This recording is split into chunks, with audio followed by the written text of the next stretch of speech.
ton of questions to just ask y'all personally. Okay. Alvena, since it is Ladies' Night Out, it is my not only personal duty and obligation, but wonderful joy to introduce you and let you begin the conversation with our guests.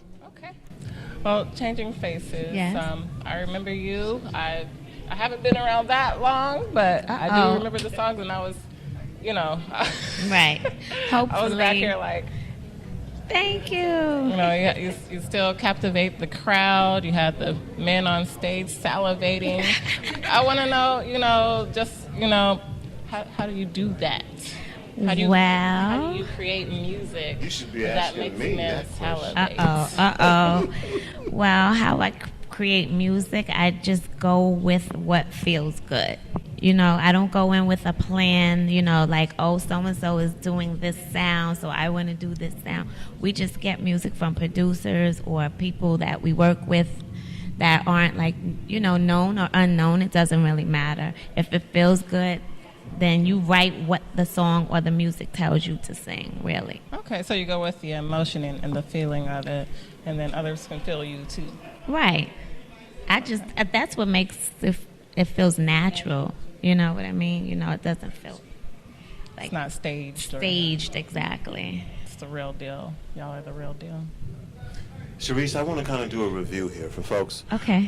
Because we have the opportunity to reach a number of your fans who have loved you throughout the years, maybe have Thank wondered you. some things that have been going on, and some folks that also, of course, are seeing you again as we do through the digital age for the first time. Right. So tell us about, how you got started, Changing Faces, the concept, the name of the group, the whole image. And here's the thing, because I was around, y'all were the it when it came out, thank when you. you are so beautiful to see you on stage now. But kind of tell us again, relive that whole experience. Well, so like when you say the concept, that goes back to the same thing as the music. It wasn't something planned. It wasn't something like you say, like, cookie cutter. Some people say, I want this girl to look like this and that girl to look. We were high school friends. So it was something that evolved into music because I actually was singing before Changing Faces. Do you remember the rapper Sweet Tea? Yes. So I was singing on a song of hers called Why Did It Have to Be Me? You can look that up too, like old videos or whatever. So I started there, and then I started singing background for Sybil.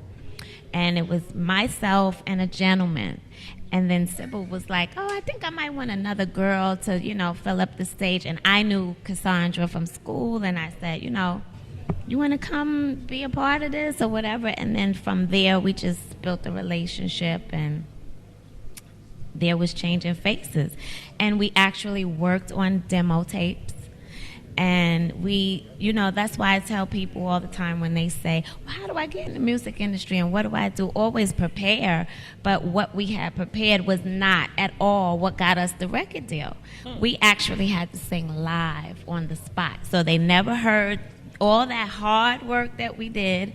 It was just word of mouth that someone was like, oh, I know somebody's starting a label. Actually, Case was on that label too, Spoil Rotten Records.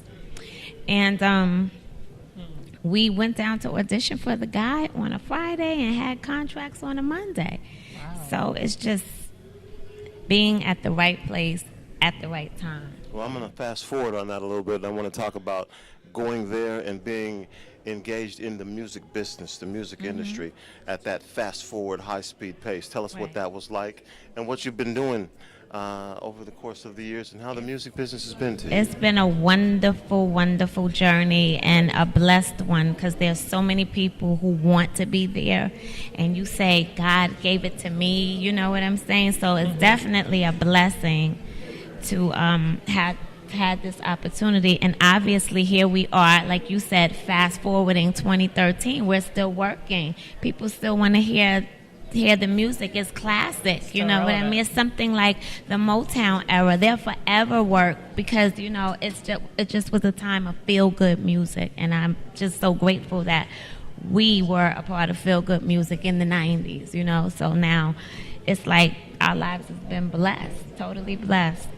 Now, for all of those of you out there who were like I was at the time, wondering if you would have the opportunity to sit next to these beautiful women and know that you were at the same time you were an attraction to men that we were very, very happy to Thank see. you. Your music, your sensitivity, your passion, you were sex symbols. Thank you. And you allowed women to be able to feel sexy as What well. was a good point, Alvena? Thank because of you. that ladies night out. You know, we often hear about it, but being there, being in that position where not only is your music respected in what you do, but also your sex symbols. Right, and we tried doing that with class, and it wasn't really trying. It's just should be in your nature to just be a young lady, but back then it was different for you because there was the era of baggy pants. Remember the girls would wear the baggy pants and stuff? That wasn't our natural style. First of all, I'm so I like little. that. I never wore baggy pants You because didn't I would need be that. like totally missing in a pair of baggy pants. So that just wasn't my style. I was Wanted to always see your girly, shape. girly. You know what I mean? No, I don't think I had one back We then. like that.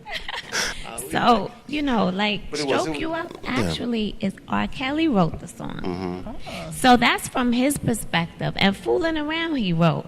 So I'm sure some woman told him that story and we just sang it from a woman's eye, you know, a woman's voice, I should say. And what you have is like what was the result of that good feeling. And he was not even a part of 12 Play at the time. Like he was creating the album. We were hearing it in the car. So it wasn't the R. Kelly at the moment. So that when the label asked us who would we like to work with, we mentioned his name because we saw him on a video, Hey Love, I think it was called. And I said, oh, that boy really can sing. And then, you know, we sent him that demo tape that no one ever heard before. And he was like, oh, I want to write, you know, I want to work with those girls. And that's how that marriage happened, you know. How do people get in touch with you now? How do they reach you now? How do you use access that you have to get that instant reach to the folks out there who will be seeing this, who are also going to see Changing Faces, hear your personal story? You have a Facebook page, Yes, you have a website. Changing Faces have a Facebook page and a Twitter page.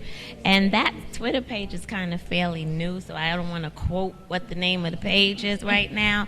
But you definitely can find us on Facebook. So are y'all touring right now? Where else can we see you perform? Yes, we've been in London, Japan, all over. And it's really like whoever's calling for the work, we're there on the plane if we're available. Because it's really still the enjoyment of singing, especially at this phase of the game when you're not actually having anything current for the moment. You know, it's really like you're doing it for the love of music. You know what I mean? So are we looking for something new from Changing Faces, or we're going to just continue to enjoy the music? No, that something's is gonna still current and relevant? come new, but patience. I think you record, you sit back, you listen to it, you know what I mean, and then you say, "Is this our best?" You know, and then you may say, "Let's go back to the drawing board." But I'm not on any specific clock. Let's just say that. You know, when it's right, then you'll see us. You know. It's maturity. From you to your Changing Faces fans out there, Hey. what is it that you would like to say for all of us who love you, who have the opportunity now to see you again, and know that you're still out there performing? What would you like us to know about Changing Faces, about y'all, and about the future? Well, if they're still even following us at this point in time, I want to say thank you. Thank you for supporting Changing Faces and having that love of R&B so we can keep that alive, you know. And as far as Changing Faces moving forward, like I said before, you know, it's in due time. That's what I say. Well, as you can see, we packed out the Showwear Center today. Mm-hmm. We have a lot of R&B names on there, including yours today, and we still love R&B. It's still Thank relevant. you. We still feel it. It's still making women feel grown and sexy and making men salivate. Right, Is right. that right, John? Yeah, definitely. Yes, We don't definitely. give a You fuck know I love R&B. you, girl. You know I Because you do. know, what else will you play when you're trying to take your woman out on a date? You know what I mean? We can't pump it all, you know. Trying to romance your man. Right. Right. Thank you for coming to Seattle. Oh, no problem. I'm so happy for Kent, them to have actually, us the here. Northwest, the whole region. Good to have you here. Thank you for coming. And Thank you for having Thank you for us. doing this interview and sharing No some of your problem. background and information and personal details. Refreshing. We really appreciate you. Thank you. Give us something to do besides go to work. Well, this is work right here. Yes. Right. Work It's with a fun little work. enjoyment. Right. Yeah. This is ATV DC Productions. We're here with Changing Faces. Thank you so much again. Thank you. Tony B. Thank you. Do you mind if I stroke you up? Do you mind if I stroke you down?